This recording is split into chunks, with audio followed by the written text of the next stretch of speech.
Chapter 13 variation 8 तक हो चुका है। अब क्वेश्चन नंबर 9, 10, 11, 12 सब करना बाकी है। चैप्टर 13 वेरिएशन है और एक्सरसाइज भी वेरिएशन ही है। ये रहा क्वेश्चन नंबर 9, 10, 11, 12 क्वेश्चन हो गया। ठीक,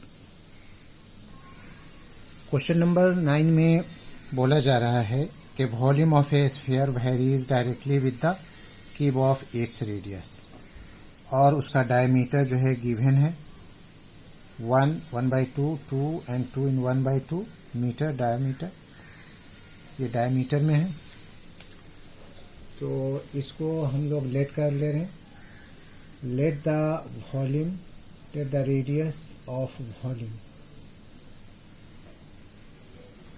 लिखना होगा। Let the radius and volume B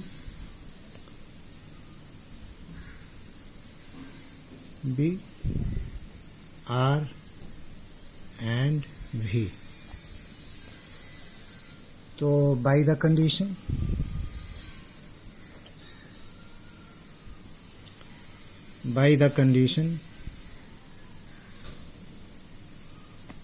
V varies R cube,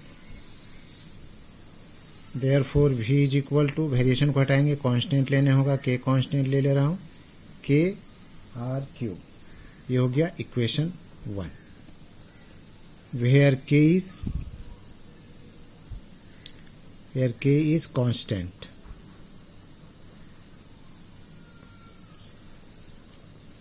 K is constant होगी।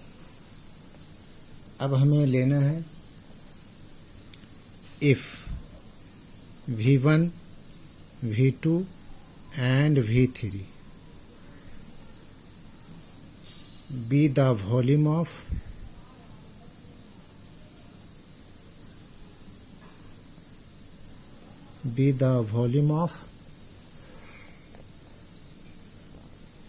a sphere, then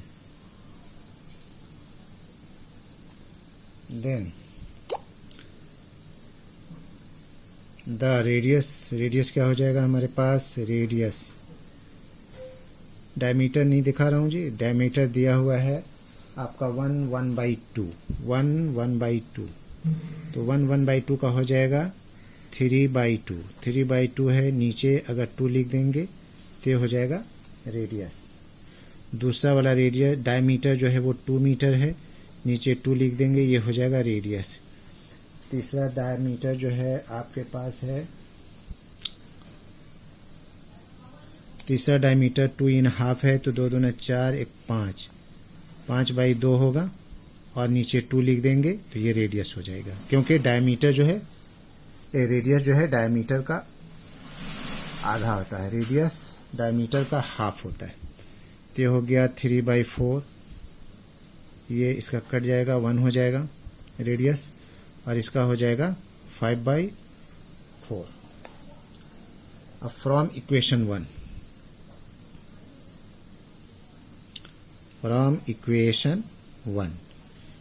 1 में है हमारे पास V is equal to KR cube, V is equal to KR cube.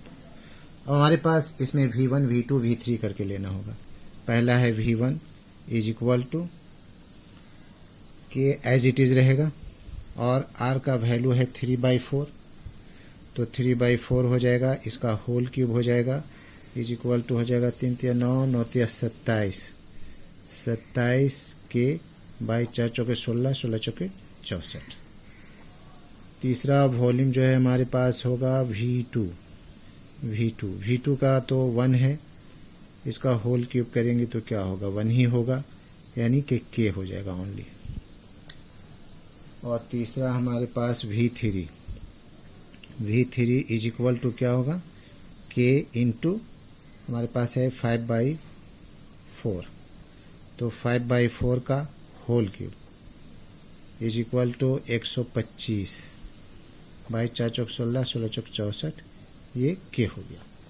तीनों का वॉल्यूम हो गया, तीनों को गलाना है, तो यानी कि टोटल वॉल्यूम कितना हो जाएगा, टोटल वॉल्यूम यानी V is equal to V1 का कितना आया है, V1 का आया है 27 के बाई 64 प्लस V2 का आया है ओनली के, और इसका आया 125 के बाई 64, एलसीएम हो जाएगा 64, 4 एलसीएम हो जाएगा 27 के प्लस 64 के प्लस 125 के। इसको अब ऐड कर देना है, 216 हो जाएगा, 216 के बाई 64,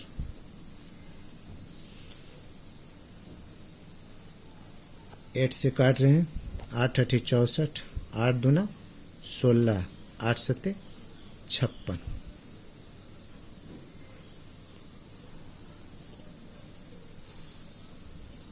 कितना हो गया 27 इज इक्वल टू 27 के बाई 8, ये टोटल वॉल्यूम हुआ। इसको अब गलाया जाए, गलाने के बाद में लिखेंगे if radius of new sphere be are,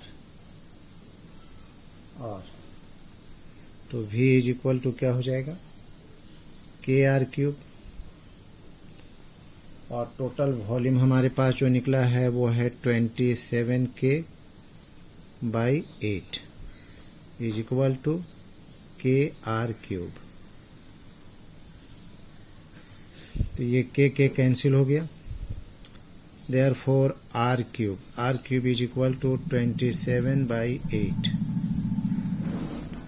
तो इसका भी R cube is equal to 3/2, इसका होल क्यूब, 3 कैंसिल हो गया, R इज इक्वल टू आया 3/2।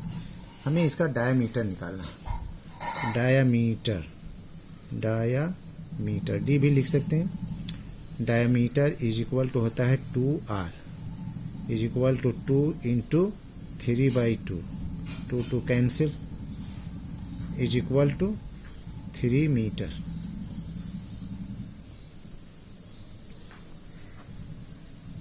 ये आंसर हो गया जी। क्वेश्चन नंबर 10 में x और y का वैल्यू दिया हुआ है, उसमें बोला जा रहा है फर्स्ट में कि y जो है वेरिएबल है सम ऑफ टू नंबर्स। इसको हम लोग लेट कर ले रहे हैं पहले, let the first number be a and second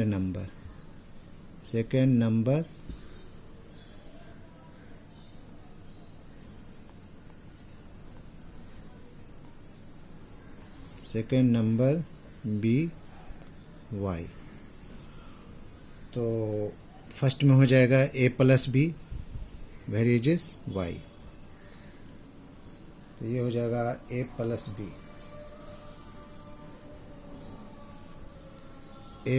b is equal to k y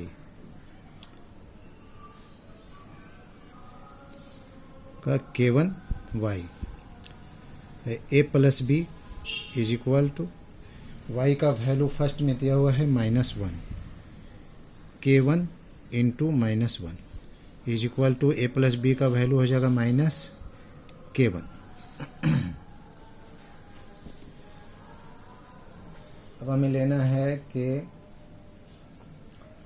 first में जो है वो x का डायरेक्टली प्रोपोर्शनल है, डायरेक्टली में इस तरह से लिया जाएगा, तो a is equal to k2 x is equal to, इसका भी वैल्यू है हमारे पास -1। ठीक, इतना हुआ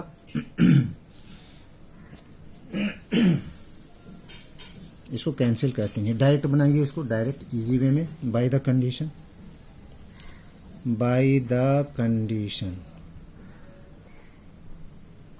कंडीशन में हमको लिखना है y is equal to a x directly proportional और ये इन्वर्सली b बाई एक्स ये हो गया। जबकि हमारे पास x इज इक्वल टू कितना है, x इज इक्वल टू है -1 and y is equal to है 1 वैल्यू। इसमें वैल्यू रखेंगे 1 हो जाएगा और ये हो जाएगा -x प्लस इसमें भी हमारे पास हो जाएगा वो -a, सॉरी x का वैल्यू इसमें भी हो जाएगा -b बाई -1। तो ये दोनों ही हो जाएगा 1 इज इक्वल टू -a और -b, -1 कॉमन ले रहे हैं यहाँ पर, a प्लस b, ये 1 बाई -1 हो जाएगा is equal to a plus b, यानी कि a plus b is equal to हो जाएगा -1। Again x is equal to 3 value दिया हुआ है और y is equal to 5 value है। फिर से इसी में रखना है, y is equal to a x plus b, इसमें 3 हो जाएगा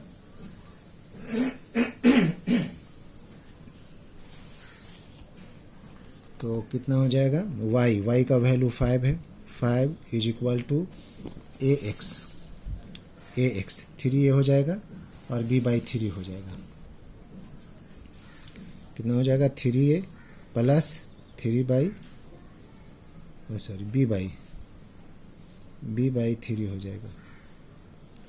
यहाँ 3 एलसीएम हो जाएगा तो 3 3 9a plus b is equal to हो जाएगा 5 9a plus b is equal to 5 3 जा 15। तो ये इक्वेशन 1 हो गया एंड ये इक्वेशन 2 हो गया। अब फ्रॉम इक्वेशन 1 एंड 2, इक्वेशन 1 है हमारे पास a plus b is equal to -1 और इक्वेशन 2 है 9a प्लस बी। तो ये इसको माइनस कर दे रहे हैं, माइनस कैंसिल हो गया तो 9 से 1 जाएगा 8 बचेगा 8a और -16, देयरफॉर ये माइनस माइनस कैंसिल हो गया। a is equal to 16 by 8, 8 1 जा 8, 8 2 जा 16। तो a का वैल्यू 2 आया। अब a plus b is equal to क्या है हमारे पास, -1 है। तो a का value 2 plus b is equal to -1, b is equal to कितना हो जाएगा, -1 -2 इज इक्वल टू -3। अब हमें रिलेशन बताना है।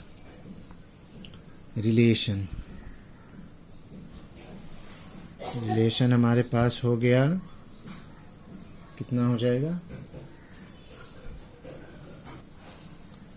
Relation y is equal to कितना है 2x, sorry ax plus b by x. a का वैल्यू हमारे पास निकला है 2, तो 2x हो जाएगा और इसका b का निकला है -3, तो -3 बाई एक्स, ये आंसर हो गया।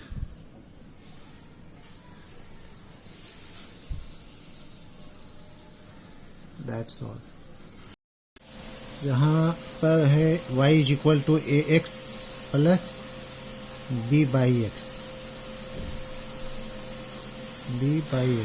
ये x यहाँ नहीं होगा तो b का वैल्यू हमने निकाला है -3,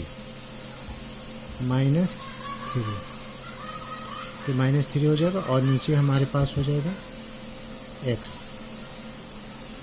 यानी कि relation y is equal to ax plus b by x, b का वैल्यू -3, ये प्लस माइनस मिलकर के माइनस हो जाएगा बाई 2x -3 बाई एक्स, ये हमारा आंसर हो गया।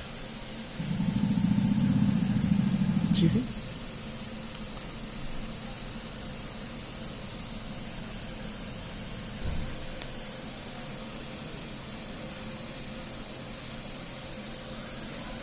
That's all.